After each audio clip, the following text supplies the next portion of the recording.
अब इस वीडियो के माध्यम से विद्यार्थी दो चर वाले रैखिक समीकरण अध्याय में चाल समय संबंधी इबारती प्रश्नों को हल करना सीखेंगे।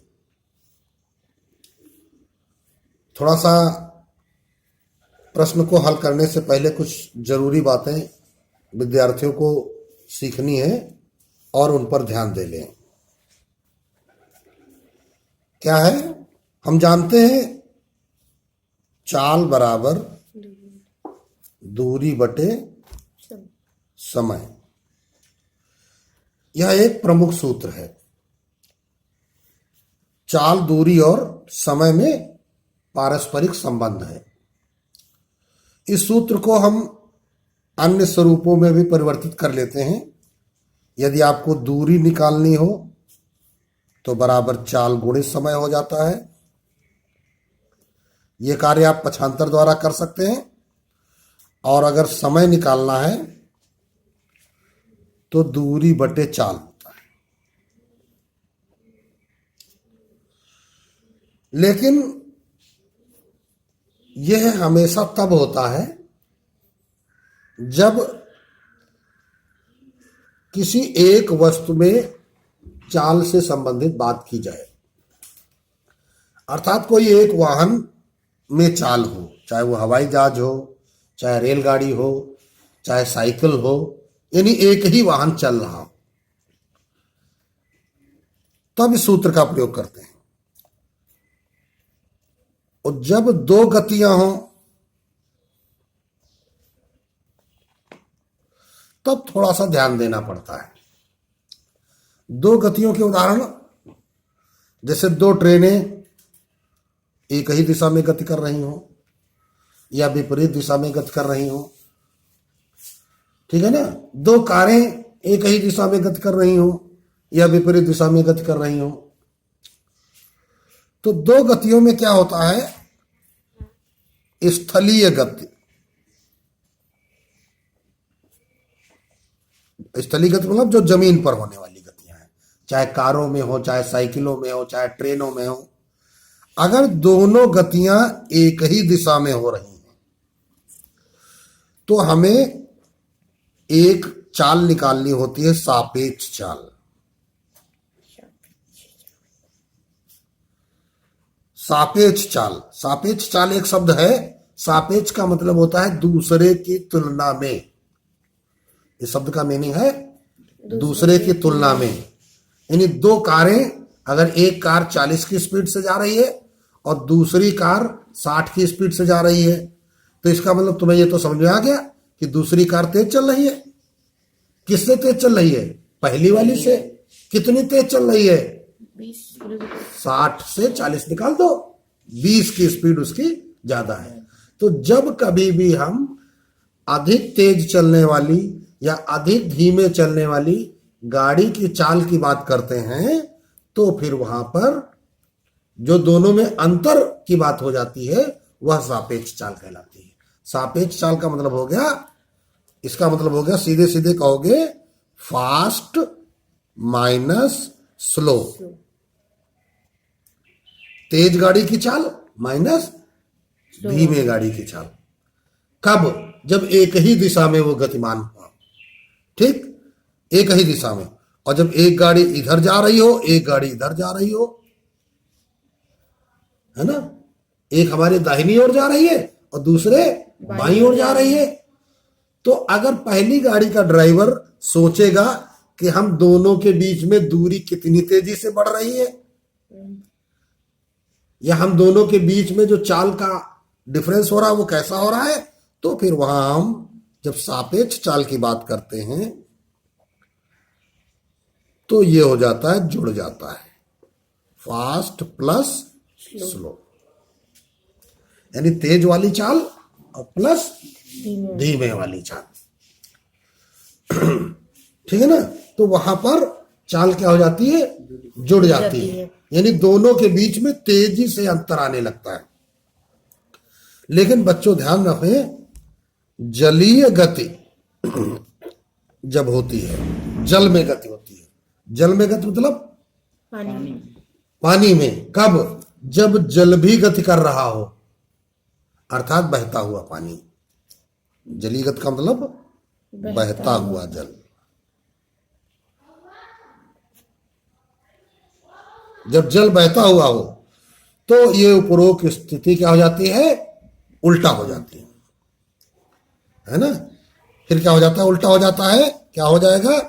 एक ही दिशा में सापेक्ष चाल क्या होगी? जब एक ही दिशा में होगी, जैसे जिधर पानी बह रहा है उधर ही नाव चल रही है, तो फिर फास्ट और स्लो जुड़ जाएंगे। और विपरीत दिशा में सापेक्ष चाल फास्ट में स्लो घटेगा, फास्ट में स्लो घटेगा। तो यह ध्यान तुमको रखना है। लेकिन ध्यान रहे, जलीय गति का उदाहरण का मतलब यह नहीं कहते कि समुद्र में दो पानी वाले जहाज चल रहे हैं, तो समुद्र का पानी तो स्थिर है, तो वहां पर जब दो जहाज चलेंगे तो ऊपर वाला गुण है ना। और जब कह दिया जाए नदी में नाव बह रही है, तो नदी में भी गति है और नाव में भी गति है, तो फिर वहां पर ये सिस्टम लगेगा कि एक ही दिशा में होने पर दोनों की चालें जुड़ेंगी और विपरीत दिशा में होने पर दोनों की चालें घटेंगी। तो ये आपको थोड़ा सा ध्यान रखना है। तो अब एक ये प्रश्न विद्यार्थियों के सामने है, अब इसे विद्यार्थी हल करना सीखेंगे और आपको ध्यान से सीखना है। लिखा क्या है? ऋतु धारा के अनुकूल 2 घंटे में 20 किलोमीटर तैर सकती है। देखो आ गई यही बात। जल में क्या है? धारा के अनुकूल, यानी पानी भी बह रहा है। अनुकूल माने उसी दिशा में। और धारा के प्रतिकूल 2 घंटे में 4 किलोमीटर तैर सकती है। उसके स्थिर जल में तैरने की चाल तथा धारा की चाल ज्ञात कीजिए। तो आप देखिए हल स्टार्ट करेंगे। कौन है? ऋतु। पूछा क्या जा रहा है? ऋतु की स्थिर जल में तैरने की चाल बराबर x किलोमीटर प्रति घंटा। फिर क्या लिखेंगे? तथा धारा की चाल, तथा धारा की चाल y किलोमीटर प्रति घंटा। ठीक, अब आते हैं प्रथम शर्त। क्या हो रहा है? धारा के अनुकूल, तो हम लिखेंगे धारा के अनुकूल कौन जा रहा है? ऋतु की चाल। देखिए जो प्रश्न में बात आ रही है, इसके लिए सूत्र हमने क्या होता है? चाल बराबर दूरी बटे समय। अर्थात ये 3 राशियां तुमको चाहिए। जब कभी भी चाल समय के प्रश्न तुमको लगाने हो, तीनों राशियों की जरूरत है, तभी आप समीकरण बना पाएंगे। तो यहां पर इसीलिए शर्त लिखते हैं, शर्तानुसार नहीं लिखते हैं। शर्तानुसार में सीधे समीकरण बनती है, और शर्त लिखकर हम तैयारी कर रहे हैं। क्या? पहले तीनों चीजें इकट्ठा करेंगे, फिर हम सूत्र लगाएंगे। तो धारा के अनुकूल ऋतु की चाल, तो देखो जिधर पानी बह रहा है उधर ही ऋतु जा रही है, तो दोनों चालें जुड़ जाएंगी। x प्लस वाई किलोमीटर प्रति घंटा। ये सापेक्ष चाल है ना। फिर क्या चाल हो गई? अब क्या चाहिए? दूरी। अब प्रश्न में देखो कितनी दूर जाना है? 20 किलोमीटर। समय 2 घंटे। 2 घंटे। ठीक, अब तीनों चीजें तैयार हो गई। अब हम बना सकते हैं समीकरण। चाल बराबर दूरी बटे समय। तो अब देखो हम क्या लिखेंगे? इसलिए चाल क्या है? x प्लस वाई, दूरी क्या है? 20, समय कितना? 2। तो x प्लस वाई बराबर 10, इक्वेशन नंबर फर्स्ट पर। इतना तो सबको समझ में आ गया होगा। दूसरी शर्त, धारा के प्रतिकूल 2 घंटे में 4 किलोमीटर तैर सकती है। तो अब की बार क्या कहा गया? प्रतिकूल मतलब अब आ गए हम द्वितीय शर्त।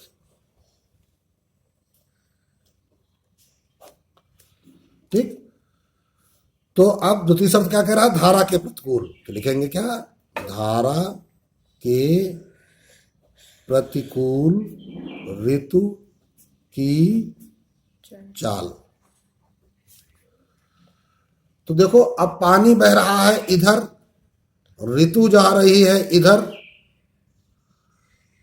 तो आप अपने दिमाग को ध्यान से केंद्रित करिए। जब पानी इधर बह रहा है तो बहते हुए पानी में हम कोई वस्तु अगर डाल देंगे, तैरने वाली वस्तु, तो वो पानी के साथ बह जाएगी, क्योंकि वस्तु में कोई चाल नहीं है। अब ऋतु उल्टी दिशा में तैरना चाह रही है, तो जब वो धारा की चाल के बराबर उल्टी दिशा में तैरेगी तब वो अपनी जगह पे स्थिर रहेगी। अगर पानी बह रहा है इस दिशा में, इधर पानी बह रहा है, और अगर ऋतु पानी में कूद जाए और सोचे कि हम न तैरे, तो क्या होगा? पानी के साथ बह जाएगी। और जब वो उल्टी दिशा में चलने के लिए धारा की चाल के बराबर तैरेगी तब वो उसी जगह पे खड़ी रहेगी। क्यों? वो धारा को काट रही है। वो उतनी तेज क्या कर रही है? पानी को काट रही है। और जब वो धारा की दिशा से अधिक तेज उल्टी दिशा में चलेगी तब वो उल्टी दिशा में, विपरीत दिशा में चल पाएगी। तो इसलिए हमेशा ये ध्यान रखना है कि अधिक चाल किसकी है? ऋतु की। धारा की कभी भी अधिक चाल नहीं हो सकती। तो हम क्या करेंगे? ऋतु की चाल x से धारा की चाल को घटा देंगे। यही हमने तुमको अभी पीछे सिखाया था कि धारा में जब दो लोग चलने वाले, एक व्यक्ति चलने वाला हो या नाव चलने वाली हो, तो प्रतिकूल दिशा में क्या होगा? देखो हमने क्या लिखाया था? Fast minus slow. फास्ट कौन है? ऋतु। स्लो कौन है? धारा।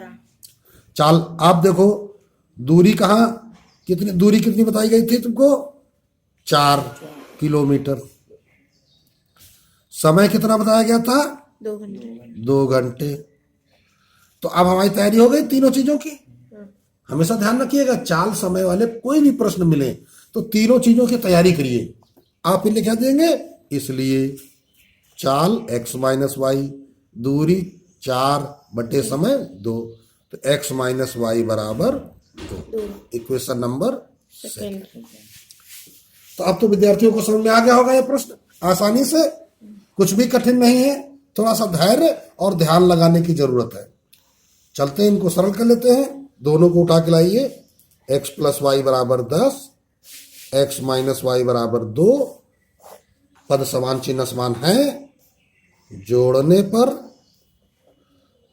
2x बराबर 10 2 12, तो x बराबर 2 का भाग लगा दीजिए 6। अब क्या करेंगे?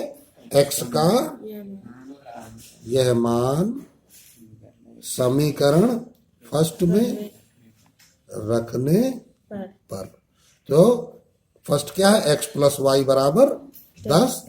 तो अब x की जगह कितना? 6 प्लस वाई बराबर 10।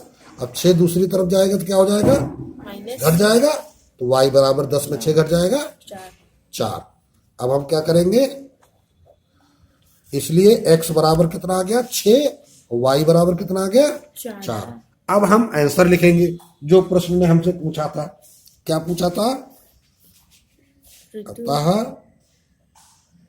ऋतु की स्थिर जल में, जैसा प्रश्न ने पूछा था वैसा ही जवाब दो, जल में तैरने की चाल बराबर 6 किलोमीटर प्रति घंटा। और क्या पूछा गया था? धारा की चाल। धारा की चाल बराबर 4 किलोमीटर प्रति घंटा। ये आपके प्रश्न का उत्तर हो गया। अब एक अन्य प्रश्न बच्चों के सामने है। रूही 300 किलोमीटर दूर स्थित अपने घर जाने के लिए कुछ दूरी रेलगाड़ी द्वारा तथा कुछ दूरी बस द्वारा तय करती है। तो देखिए हल्का फिगर हम बनाएंगे। इस ए स्थान पर रूही है, ठीक, उसे इस सी स्थान पर जाना है। ए से कहां जाना है? सी पर ये दूरी कितनी है टोटल? 300। ये दूरी है 300 किलोमीटर। इस 300 किलोमीटर की यात्रा में उसे कुछ दूरी क्या कह रहा है? रेलगाड़ी द्वारा। मान लीजिए यहां से यहां तक जाने के लिए उसको ट्रेन मिल गई, ए से बी तक जाने के लिए क्या मिल गया? ट्रेन मिल गई। और बी से सी तक जाने के लिए बस। तो इधर क्या है? रेल। इधर क्या है? बस। अब भाई देखो, ए से बी तक जाने के लिए रेल मिली। अब ए से बी की दूरी कितनी है अभी हमको पता नहीं है ना। अगर हमको ये पता चल जाए कि ए से बी की दूरी मान लेते हैं कि 200 किलोमीटर है, तो हम तुरंत बता देंगे कि बी से सी की दूरी कितनी है? 100 किलोमीटर। 300 से उतना घटा के, अर्थात एक राशि हमें यहाँ पे पता लगनी जरूरी है। नहीं पता है फिर क्या करेंगे? कह रहा यदि वह 60 किलोमीटर रेलगाड़ी द्वारा शेष बस द्वारा यात्रा करती है। देखो इस स्टेटमेंट में बता दिया तुमको, रेलगाड़ी द्वारा कितनी? 60 किलोमीटर। तो बस के द्वारा कितनी हो जाएगी? 300 में 60 निकाल दो, ठीक है ना। फिर क्या करेंगे? तो उसे 4 घंटे का समय लगता है। अब उसे टाइम कितना लग रहा है? 4 घंटे का। फिर चलते हैं, यदि वह 100 किलोमीटर रेलगाड़ी से शेष बस से यात्रा करे तो उसे 10 मिनट अधिक लगते हैं। मतलब क्या हो गया? 4 घंटे 10 मिनट। तो कुछ भी कठिन नहीं है, 2 शर्तें तुम्हारी निकल आई। रेलगाड़ी एवं बस की चाल क्रमशः ज्ञात कीजिए। तो हल स्टार्ट करते हैं। माना कि रेलगाड़ी की चाल x किलोमीटर प्रति घंटा और क्या? बस की चाल y किलोमीटर प्रति घंटा। अब आते हैं प्रथम शर्त। पहली शर्त में तैयारी करेंगे, कहां जाना है? रेलगाड़ी से कितनी दूर? 60 किलोमीटर। तो हम क्या लिखेंगे? रेलगाड़ी से 60 किलोमीटर जाने में लगा समय। भाई देखो ये 4 घंटे तो टोटल टाइम दिया गया है, ठीक। 4 घंटे क्या समय है? Total time. तो रेलगाड़ी से 60 किलोमीटर गए हो, चाहो तो ऐसे लिख लेते, दूरी 60 किलोमीटर, हेडिंग डालिए रेलगाड़ी से, दूरी 60 किलोमीटर, चाल तुम्हारी x हो गई और समय निकाल लो। या हमने सीधे सीधे निकाला समय, तो समय बराबर क्या होता है? दूरी बटे चाल। समय बराबर क्या होता है? दूरी बटे चाल। किसकी चाल? रेलगाड़ी की। इतने घंटा लगा। अब देखो बस से क्या कहा गया? शेष दूरी। क्या कहा गया? शेष दूरी। अब शेष दूरी कितनी है? ब्रैकेट में लिखो। क्या लिखोगे? 300 माइनस 60 बराबर 240। बस से कितना चलना? 240 किलोमीटर। शेष दूरी जाने में लगा समय। तो 240 किलोमीटर जाना है। चाल कितनी है? y घंटा।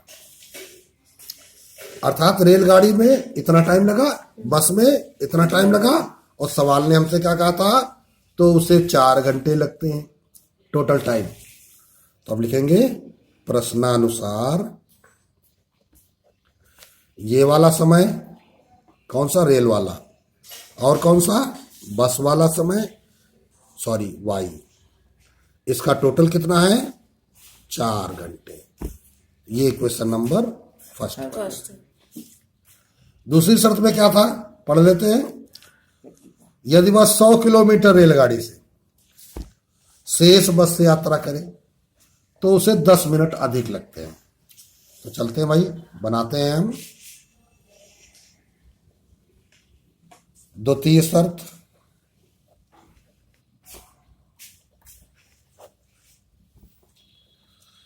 क्या लिखेंगे?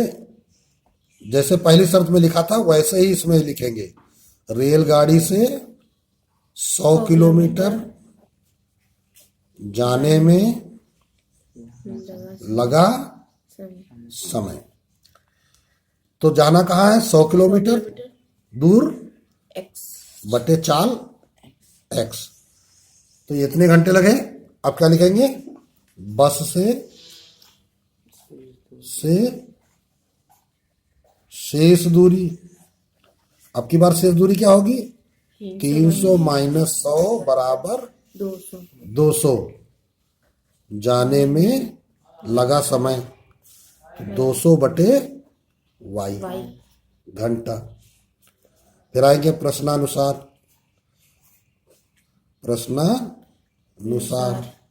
क्या बना? रेलगाड़ी से कितना टाइम लगा? 100 बटे x। बस से कितना टाइम लगा? 200 बटे y बराबर टोटल कितना हुआ? 10 मिनट अधिक लगे थे। 4 घंटा 10 मिनट। अब इस बात को विद्यार्थियों को ध्यान से सीखना है, समझना है। ये घंटा है, ये मिनट है, और पहली शर्त में क्या है? ये घंटा है ना? तो अब चाहो तो लिखो 4 घंटे 10 मिनट अधिक लगे हैं, तो यहां प्लस का चिन्ह भी लगा सकते हो। 4 घंटा। तो अब देखो 4 घंटे हैं प्लस, थोड़ा हम इसको सरल कर रहे हैं, मिनट के घंटे बनाओ। 1 घंटे में 60 मिनट होते हैं, तो जब मिनट से घंटा बनाएंगे तो 60 का भाग लगाएंगे। 0 0 कटा। 4 छंग 24, 24 एक 25। कितना आ गया? 25 बटे 6। तो ये इसका सरलीकरण हो गया। 25 बटे 6 ये बन गए घंटे। ये बन गया सेकेंड इक्वेशन। 100 बटे x प्लस 200 बटे y। ठीक। अब चाहो तो अभी इसको सेकेंड इक्वेशन न डाल करके इसमें 25 का देखो भाग चला जाएगा, है ना? तो ऐसा कर सकते हो, इसमें 25 का हम भाग लगा सकते हैं, और इसमें देखो 4 का भाग लगा सकते हैं। ठीक है ना? तो लेकिन अब देखो हम करेंगे क्या? भाग लगाने की कोई जरूरत नहीं है। दोनों को ध्यान से देखो कैसे इसको सरल किया जा सकता है। y वाले पद आसानी से बराबर किए जा सकते हैं कि x वाले पद आसानी से बराबर किए जा सकते हैं। तो यहां पर हम देखते हैं x वाले आसानी से बराबर किए जा सकते हैं। देखो इसमें 6 से गुणा कर देंगे 600 हो जाएगा, और इसमें 10 से गुणा कर देंगे 600 हो जाएगा। ठीक है ना? तो अब क्या लिखेंगे? समीकरण फर्स्ट में 10 का गुणा तथा सेकंड में 6 का गुणा कर घटाने पर। तो चलो भाई इसमें 10 का गुणा करो, तो 600 बटे x प्लस 2400 बटे y बराबर 40। यहां पर गुणा करोगे 6 से, तो 600 बटे x प्लस कैसे गुणा कर रहे हो? 6 से 1200 बटे y बराबर 25 छक्का 150 बटे 6। ठीक, 6 से गुणा कर रहे हो ना? अब करना क्या है? घटाने पर। तो घटाने पर चिन्ह बदलने पड़ेंगे। ये कट गया, 2400 में 1200 चले गए, 1200 बटे y। अब देखो ये 6 और 150 कट जाएंगे, 25 छक्का 150, 40 में 25 घटाया 15, तिरछा गुणा हुआ तो 15y बराबर 1200, y बराबर 15 से भाग लगा दो, 15 8 120 80, y निकल आया। तो अब आप क्या करोगे? y की वैल्यू किसी समीकरण में रखोगे तो उससे क्या निकल आएगा? y का मान समीकरण 1 में रखने पर। तो जब आप y का मान समीकरण 1 में रखोगे तो देखिए क्या आ जाएगा? समीकरण 1 है 60/x प्लस 240/y बराबर 4। तो 60/x प्लस 240/80 बराबर 4। तो 0 0 करना, 8 3 24। तो 60/x बराबर 3 उधर चला जाएगा, 4 - 3। 60/x बराबर 1, x बराबर 60। तो मान रखने से x बराबर कितना निकल आया? 60 निकल आया। तो अब क्या लिखोगे? अतः x बराबर 60, y बराबर 80। अब तुम आ जाओ शुरुआत में। अतः रेलगाड़ी की चाल, तुमने x माना था 60 किलोमीटर प्रति घंटा, और बस की चाल 80 किलोमीटर प्रति घंटा। तो ये आपने आज सीखे चाल संबंधी प्रश्नों को दो चर वाले रैखिक समीकरणों में बदलकर हल करना।